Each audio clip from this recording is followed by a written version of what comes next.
To my channel. நான் இப்போ ஒரு வாய்ஸ் போடுறேன், நீங்களே பார்த்துங்க. நம்ம இளவரச நேர்மையான ஆளாக இருந்தால் எதுக்கு திருப்பி திருப்பி அவங்களுக்கு வாய்ஸ் பண்ணிகிட்டே இருக்கிறாரு? மக்களை ஏமாத்தல நேர்மை நியாயம் நீதி பேசுகிறவர் எதுக்கு திருப்பி திருப்பி வாய்ஸ் பெற? ஆனால் இவர் மக்கள்கிட்ட ஏமாற்றி பணத்தை வாங்குறது உண்மைதான். நீங்களாம் அந்த வாய்ஸ் போட்டு அதுக்கப்புறம் நான் பேசியிருக்கிறேன், அதையும் நீங்கள் கேளுங்க. யார் மேலே தப்பு இருக்குதுன்னு. என் மேலே இல்லை. நான் திருப்பி இந்த மருந்தோட உண்மைத்தன்மை தான் மக்களுக்கு தெரியப்படுத்துறது தான் ஒவ்வொரு வீடியோலும் சொல்லியிருக்கிறேன். ஆனால் அதை இளவரசன் ஏமாற்ற பார்க்குறாரு. இளவரசன் மாதிரி ஒரு பொய்யனை நான் இது வரைக்கும் எங்கேயும் பார்த்ததில்ல. சரிங்க, நான் அதிக காசுக்கெல்லாம் விற்கலைங்க. 500 இருக்குதுன்னா 500 மட்டும்தான் இருக்குதுன்னு சொன்னவங்களுக்கும் நான் சரிங்க 500 இருக்கிறத போட்டு விடுங்க, நான் வாங்கி தரேன்னு சொல்லி நான் தந்திருக்கிறேன். அதே மாதிரி 45 நாளுக்கு உண்டான மருந்து நான் ஃப்ரீயாகவும் வாங்கி கொடுத்துருக்குறேன். நான் அந்த வாய்ஸ் ரெக்கார்டு, அவங்க சொன்ன வாய்ஸ் ரெக்கார்டு எல்லாம் நான் உங்களுக்கு அனுப்புகிறேன் எவிடன்ஸ்க்கு. நான் எவ்வளோ பேர்த்துக்கு நான் சும்மா வாங்கி கொடுத்துருக்குறேன், எவ்வளோ பேர் என்கிட்ட வாங்கி பயனடைஞ்சிருக்கிறாங்க, எங்களை எத்தனை பேர் நன்றி சொல்லியிருக்கிறாங்க. ஆனால் எத்தனையோ சொத்தெல்லாம் இருந்து அழிஞ்சு போச்சுண்ணா. பல ஏக்கரா சொத்து இருந்து என் வீடு காடு தோட்டம் எல்லாமே போச்சுண்ணா. அப்போல்லாம் கூட நான் எனக்கு போனது போயிட்டு போச்சு, அது கவலைப்படலண்ணா. இப்போ அவர் இப்படியே திருந்தோணும்னா நினச்சிட்டு இருந்தேன். கரெக்டாக நான் கூட்ட மருந்து வாங்கி கொடுத்தேன். இப்போ நான் நிம்மதியாக இருக்கிறேண்ணா. எனக்கு அந்த நிம்மதி போதுனான்னு நிறைய பேர் சொல்லியிருக்காங்க. அந்த வாய்ஸ் ரெக்கார்டெல்லாம் உங்களுக்கு அனுப்புகிறேன், நீங்கள் கேளுங்க சரிங்களா? அதே மாதிரி டாக்டர்கிட்ட கேட்டேன், இந்த லைசன்ஸ் ஏதாவது வாங்கணுமானுக்கு. லைசன்ஸ் எல்லாம் தேவையில்லைப்பா, நீ யார் கேட்டாலும் வாங்கி கொடுப்பான்னு சொல்லிட்டாரு சரிங்களா? மருந்து வாங்குறதுக்கு முன்னாடி அத்தனை வார்த்தை பேசி அனுப்பிச்சிங்க. மருந்து அனுப்பிச்சதுக்கப்புறம் ஒரே வார்த்தை தேங்க்யூ, அவ்வளோதான். ரிசீவ்ட் ஆயிடுச்சு, அவ்வளோதான். சரி, ஓகேங்க. நல்லா இருந்தீங்கன்னா சரி. நான் 45 வாட்டியும் வேஸ்ட் பண்ணாமல் கொடுத்துருங்க. இந்த மருந்துக்காக எவ்வளவோ பேர் தவம் இருக்கிறாங்க. இப்போ நிறைய பேருங்க ஆட்டோ டெலிட் கொடுத்து வச்சுருக்காங்க. 24 ஹவர்ஸ் ஆனால் டெலிட் ஆகிற மாதிரி டெலிட் பண்ணி விட்டாங்க. அப்புறம் எனக்கு ஞாபகம் வச்சுருவீங்களுக்கு மட்டும் நான் உங்களுக்கு அனுப்பிச்சேன். நான் நிறைய பேர் ஞாபகம் இல்லை எனக்கு. நோட்டில் போய் பார்த்தா தான் தெரியும் எவ்வளோ பேருக்கு ஃப்ரீயாக அனுப்பிச்சிக்கிறேன் அப்படின்னு சொல்லிட்டு. நீங்கள் எல்லாத்தையும் நீங்கள் மணி ஸ்வீக்கெல்லாம் அனுப்பிச்சிட்டு இருக்க வேண்டாங்க சரிங்களா? நீங்கள் எங்கிட்ட கேள்வி கேட்குறீங்களா, நான் என்னன்னாலும் உங்களுக்கு பதில் சொல்கிறேன். அவங்ககிட்டலாம் போய் அனுப்பிச்ச வேண்டாம். அவன் ஆரம்பத்துலேருந்தே நான் எதை பண்ணாலும் ஏதாவது குத்தம் சொல்லி குறை சொல்லி வீடியோ போடுறது அவன் வேலை. தயவு செஞ்சு அவங்ககிட்டலாம் எதுவும் நீங்கள் சொல்லிட்டு இருக்க வேண்டாம். உங்களுக்கு என்ன டவுட்னாலும் எங்கிட்ட கேளுங்க, நான் உங்களுக்கு பதில் சொல்கிறேன். அதுவுமே என்னென்னா, எங்கிட்ட நீங்கள் மருந்து வாங்கியிருக்கீங்க, காசு நான் உங்களுக்கு கொடுத்துட்டேன். இருந்தாலும் எங்கிட்ட மருந்து வாங்கியிருக்கிறீங்க. உங்கள் என்ன டவுட் இருந்தாலும் என்ன சந்தேகமாக இருந்தாலும் எங்கிட்ட கேளுங்க, நான் உங்களுக்கு எக்ஸ்பிளைன் பண்ணுறேன். அவனுக்கெல்லாம் நான் எக்ஸ்பிளைன் பண்ணணுங்கிற அவசியமே இல்லை. அவன் யாரோ நான் யாரோ, அவன் என்னை பற்றி என்ன தெரிஞ்சுட்டு என்னை பற்றி பேசுகிறானே, ஏன் என்னை டார்கெட் வச்சு வீடியோ போடுறான்னு எனக்கு சத்தியமாக தெரியல. அதனால் நான் அவன் வீடியோவை நான் பார்க்குறதில்ல. நானே யாராவது எனக்கு வாட்ஸ்அப்பில் அனுப்பிச்சாங்கன்னா தான் இந்த மாதிரி நான் அனுப்பிச்சிக்கிறேன் போடுனா போய் பாருனா தான் நான் போய் பார்க்குறது இல்லைன்னு நான் பார்க்கவே மாட்டேன். ஓகேங்களா? சரி, ஓகேங்க.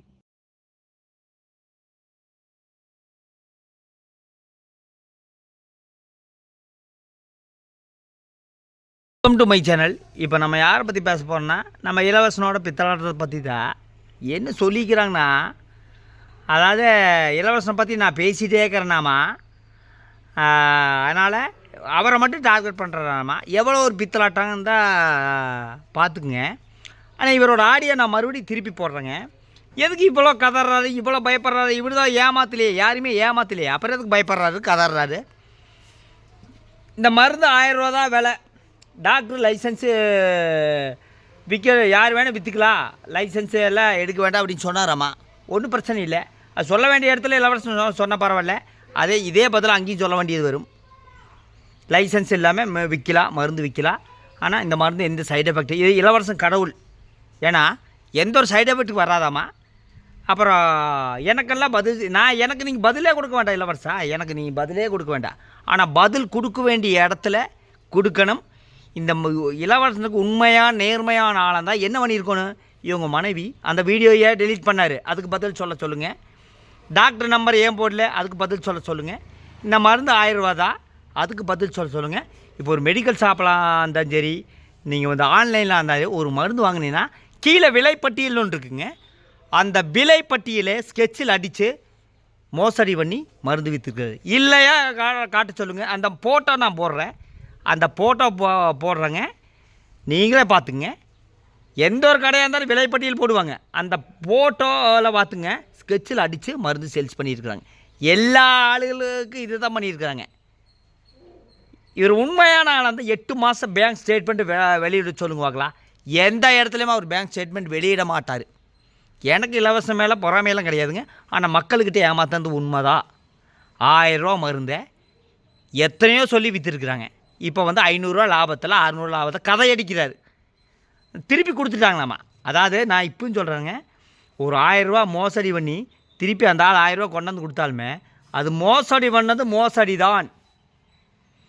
நீங்கள் அந்த கோர்ட்லேயே போய் கேளுங்க, நான் மோசடி பண்ணியாச்சு, நான் அந்த பணத்தை ரிட்டர்ன் பண்ணியாச்சு, என் மேலே கேஸ் போடாதீங்கன்னா எந்த கோர்ட்டாவது ஏற்றுக்குமா? கண்டிப்பாக ஏற்றுக்காது. அந்த இலவசனுக்கெல்லாம் இதெல்லாம் தெரியாது. நம்மக்கிட்ட இலவசம் வந்து பேசுனா இலவசம் தான் வசமாக மாட்டுவார் தான் நான் நினைக்கிறேன். ஏன்னா என்கிட்ட அவ்வளோ எவிடன்ஸ் இருக்குது இலவசனை பற்றி. கேட்டால் எனக்கெல்லாம் அவர் பதில் சொல்ல வேண்டாராமா. பதில் எனக்கு சொல்ல வேண்டாம், சொல்ல வேண்டிய இடத்துல கண்டிப்பாக பதில் சொல்லியே ஆகணும். Welcome to my channel. நாம் இப்போ யாரை பற்றி பேச போகிறோன்னா, நேற்று இளவரச அப்படியே மனசே சரியில்லைங்க, பிறந்தநாள் கொண்டாட முடியலைங்க, லவ்வர்ஸ் டே கொண்டாட முடியலைங்க, வீட்டில் பிரச்சனைங்க. ஆனால் நான் மக்களுக்கெல்லாம் நல்லதான் பண்ணேன், சதி வேலை பண்ணிக்கிறேன் அப்படிங்கிறத. யார் சதி வேலை பண்ணதுன்னா, சதி வேலை யாருமே பண்ணல, இவர் தான் மோசடி சதி வேலை பண்ணிக்கிறார். அதாவது எதனால் அந்த சதி வேலைன்னா, அந்த அக்கா வந்து உண்மையே சொல்லிடுச்சு. இந்த மாதிரி நிறைய பெண்கள் வந்து முன்வரணும். ஏன்னா இவர் எந்த இடத்துலையுமே அந்த மருந்தோட விலை சொல்லலை, அந்த ஹாஸ்பிட்டலு சொல்ல கிடையாது, சத்தியமங்கலம் அணு ஹாஸ்பிட்டலு இருக்குதுன்னு சொல்லலை. ஏன்னா டாக்டருக்கு 78 வயசாச்சாமா. அதனால தான் டாக்டர் நம்பர் கொடுக்குறதுக்குங்க. நான் என்ன கேட்குறேன்னா, டாக்டர் நம்பர் கொடுக்குறதுக்கு இந்த ஆளுக்கு என்ன சங்கட்டம்? 78 வயசு 80 வயசு அது விடுங்க, டாக்டருக்கு ஃபோன் பண்ணுறதுக்கு என்ன ஒரு கன்சல்டன்ட்டிங் தான்.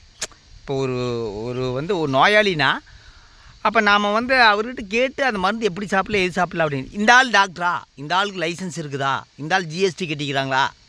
அதாவது 8 மாதமாக இவரோட அக்கௌண்ட் ட்ரான்சாக்ஷனை வெளியிட சொல்லுங்க பார்க்கலாம். கண்டிப்பாக வெளியிட மாட்டாங்க. மோசடியில் சரியான மோசடி வந்தது. 5000, 6000, 7000, 8000. அந்த அக்கா கிட்ட காசு அதிகமாக வச்சு வாங்கியிருக்காங்க. அந்த அக்கா நல்ல நாலேஜ் படிச்சிருக்கிறனால திருப்பி வாங்கிருச்சுங்க. இதே ஒரு விவரம் தெரியாதான் இருந்தால் நம்ம இளவரச எந்த காலத்துலையுமே நிறைய பேர்த்த ஏமாற்றுவார். அந்த அக்கா விவரமாக வாங்கிருச்சு. பணம் மட்டும் அந்த அக்கா கொடுக்காமல் போயிருந்தா இளவரச நேரம் கம்பி எண்ணிட்டு இருப்பார் திருப்பூர் ஸ்டேஷனில். இந்த மாதிரி இளவரசங்கிட்ட பணம் கொடுத்து ஏமாந்த ஆளுக தாராளமாக போய் பணத்தை வாங்குங்க. நம்பிக்கை இல்லைன்னா நான் அந்த டாக்டர் நம்பரை என்னோடய போஸ்ட்டில் போட்டுக்கிறேங்க. நீங்கள் ஃபோன் பண்ணி கேளுங்க. நிறைய பேர் ஃபோன் பண்ணி கேட்டால் 1000 ரூபா தான் சொல்கிறாங்க. அந்த மருந்து சாப்பிட்றீங்களா அது உங்கள் விருப்பம். நான் அந்த மருந்து சாப்பிட வேண்டாம்னு நான் சொல்ல மாட்டேங்க. ஆல்ரெடி நான் இப்போ ஒரு வீடியோவில் போட்டிருப்பேன். சுர்ணா சுராரி அந்த மருந்து ஆன்லைன்லையும் கிடைக்கிது. இந்த ஆள் வந்து பாதி ஆன்லைனில் தான் வாங்குறாரு. அப்புறம் என்னங்கிறது, ஆன்லைனில் வாங்கினா டூப்ளிகேட்டாக நல்லதான்னு தெரியுமா அப்படிங்கிறது. அமேசானை தான் சொல்கிறாரு, இது ஃப்ளிப்கார்ட்டை தான் சொல்கிறாரு, மீஷோ ஆப்பை தான் சொல்கிறாரு. இந்த ஆள் நிறைய பொருள் வாங்கியிருப்பார், பூரா டூப்ளிகேட் தான் வாங்கியிருக்கிறதா. மொத்தத்தில் இளவரசன் தான் டூப்ளிகேட் ஆள்.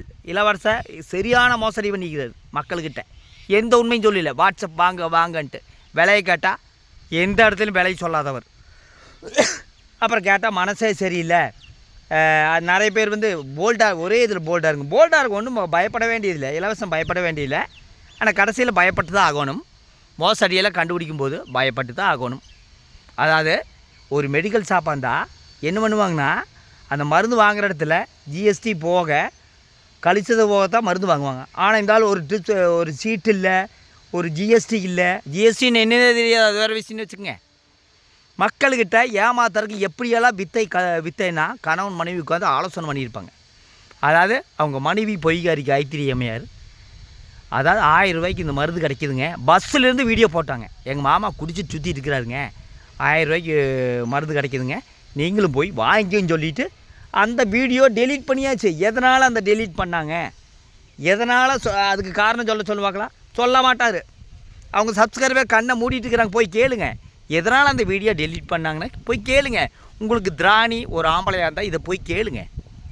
அதை விட்டு போட்டு ஆனால் கவலைப்படாதீங்க, போல்டாயிருங்க. இந்த ஆள் அந்த அளவுக்கு நல்லவனாக கிடையாதுங்க. இந்த ஆள் ஒரு ஏமாற்றுக்காரன். மக்கள்கிட்ட ஏமாற்றி கொள்ளையடிக்கிற எதுலினா மருந்தில். சமீபத்துலேயும் கூட 2 பேர்த்த அரெஸ்ட் பண்ணியிருப்பாங்க. நீங்கள் பார்த்துருப்பீங்க Sun News channel, Polimer channel. ஏன்னா இந்த மருந்து கொடுத்து ஒருத்தர் வெங்காரம் சாப்பிட்டு இறந்தது, இன்னொருத்தர் போலி மருந்து கொடுத்தது. அடுத்தது இளவரசனுக்கு வாய்ப்பு இருக்குதுங்க. ஏன்னா ஈமு மோசடியில் என்ன தண்டனை கிடச்சிருக்கு உங்களுக்கு ஆல்ரெடி எல்லாத்துக்கும் தெரியும். எனக்கு இது பேசுகிறதுனால 5 பைசா பிரயோஜனம் கிடையாதுங்க, ஒரு பிரயோஜனம் கிடையாது. என்ன காரணம்னா இந்த ஆள் வந்து நல்லவன்னு எல்லோரும் நம்பிட்டு இருக்கிறாங்க. அதுக்கு தான் நான் வந்தது. இந்த ஆளை பற்றி திருப்பி ஒவ்வொரு வீடியோவில் சொல்லிட்டு இருக்கிறேன். இந்த மருந்து நீ வாங்க அப்படின்னா சத்தியமங்கலம் அணு ஹாஸ்பிட்டல் போங்க அப்படின்னாரு. ஆனால் நான் நண்பர் மூலமாக அவரோட டாக்டரோட நம்பர் பிடிச்சி நான் நம்பர் போட்டேன். டாக்டர்கிட்ட போய் கேளுங்க. சத்தியமங்கலம் அணு ஹாஸ்பிட்டல் திருப்பி சொல்கிறேன். ஏன்னா எனக்கு கிட்டத்தட்ட 100 150 ஃப்ரெண்ட்ஸு சத்தியமங்கலம் அணு ஹாஸ்பிட்டல் இருக்குது. இந்த ஆள் என்ன சொல்கிறேன்னா 47 கிலோமீட்டருக்கு பெட்ரோல் அடிக்கிறதுக்கு கூட மக்கள்கிட்ட காசு வாங்குறாரு.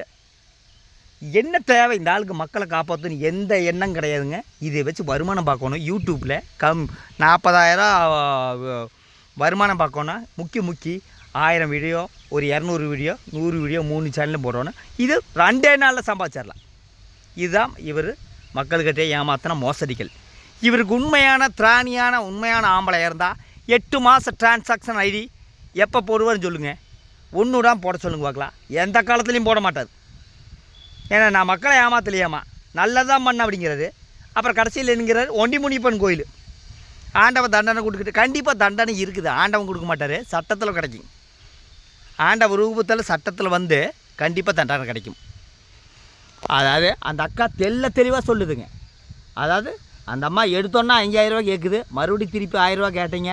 அப்போ திருப்பி வந்து எங்ககிட்ட வாங்கின காசு திருப்பி கொடுங்க. நான் உங்ககிட்ட வாங்கின திருப்பி கொடுத்தாச்சு அப்படிங்கிறது. திருப்பி கொடுத்தா அது மோசடி இல்லையா? ஒரு வீட்டில் வந்து திருடிட்டு வந்து மறுபடியும் கொண்டை கூட தெரியாமல் திருடிட்டேன் இந்தாங்க கொடுத்தாங்கன்னா திருட்டு தான். அது நீங்கள் 1 ரூபாயாக இருந்தாலும் சரி, 1000 ரூபா இருந்தாலும் சரி, 1 லட்சமாக இருந்தாலும் சரி. ஏன் இந்த மக்களுக்கு சுத்த அறிவு இருக்குதா இல்லையான்னு எனக்கு தெரியல. அதாவது ஒரு மருந்தை எப்படி யூஸ் பண்ணணும், எப்படியெல்லாம் யூஸ் பண்ண, யாருக்கிட்ட வாங்கணுக்கு ஒரு விவசாயில் இருந்தால், ஒரு படிப்பறிவு இல்லாத நாலேஜ் இல்லாத பர்சன் மக்கள்கிட்ட ஏமாத்துறதுக்கு எப்படியெல்லாம் மோசடிகள்னு பார்த்துங்க. யூடியூப்பில் வந்து நிறைய திறமை இருக்குதுங்க. எல்லாத்துக்கும் நிறைய திறமை இருக்குது. எந்த ஒரு திறமை இல்லாத ஆளுக்கு தான் இவங்க 2 பேர் இன்றைக்கி நாடகம் போடுறாங்க. மனசே சரியில்லை, அது சரியில்லை. அந்த அக்கா ஓப்பனாக சொல்லியிருக்குது, எல்லா விஷயத்தையும் சொல்லியிருக்குது. இளவரசன் நான் பேசல பொய்ன்னு சொல்ல பார்க்கலாம். நான் உங்களை வச்சு வீடியோ போடுறேன். ஆனால் இனி வந்து இளவரசனை நீங்கள் நம்புனீங்கன்னா உங்களை வந்து அந்த ஆண்டவனால் காப்பாற்றவே முடியாது. உங்களை மாதிரி முட்டாளுக எங்கேயுமே இருக்க முடியாது. இந்த ஆளை நம்பாதீங்க. இந்த ஆள் வந்து கிட்ட பணத்தை கொடுத்து ஏமாந்துருந்தீங்க, போய் கம்ப்ளைண்ட் பண்ணுங்கள். இல்லைன்னா பணத்தை ரிட்டன் கேளுங்க. இந்த மருந்தோட விலை வெறும் 1000 ரூபா தான். ஆனால் இந்த மருந்தை எப்படி ஒரு வாங்கினவங்களே சொல்லிக்கிறாங்க. யாராச்சும் அந்த விலை பட்டியலில் கீழே வந்து ஸ்கெட்ச் போட்டு அடிப்பாங்களா? எந்த மெடிக்கல் ஷாப்பில் விளையாடிச்சிருக்கிறாங்க? எந்த மெடிக்கல் ஷாப்பில் விளையாடிச்சிருக்க மாட்டாங்க. ஸ்கெட்சில் அடிச்சுட்டு அதை வந்து கொடுத்துருக்காருன்னா அப்புறம் இவரை மாதிரி ஒரு பித்தலாட்டக்காரங்களை நீங்கள் எங்கேயுமே பார்க்க முடியாது. திருப்பி ஏன்னு சொல்கிறேன்னா, இவரை மாதிரி ஏமாற்றுக்காலம் எங்கேயும் பார்க்க முடியாது. இவர்கிட்ட மருந்து வாங்காதீங்க. அந்த மருந்து வாங்கணுன்னா சத்தியமங்கலம் அணு ஹாஸ்பிட்டல் நான் ஆல்ரெடி சொல்லியாச்சு. சுராரி சுண்ணாதான் அது சாதாரண ஒரு நாட்டு மருந்து கடையிலையும் கிடைக்கிது. ஆனால் இருந்தாலும் அதை வச்சு மக்கள்கிட்டே ஏமாற்றி மோசடி பண்ணி நல்லா சம்பாதிச்சிட்டாரு. இப்போ வந்து பித்தலாட்டம் போடுறாரு. ஓகே, அடுத்த வீடியோவில் சந்திக்கிறேன். நன்றி.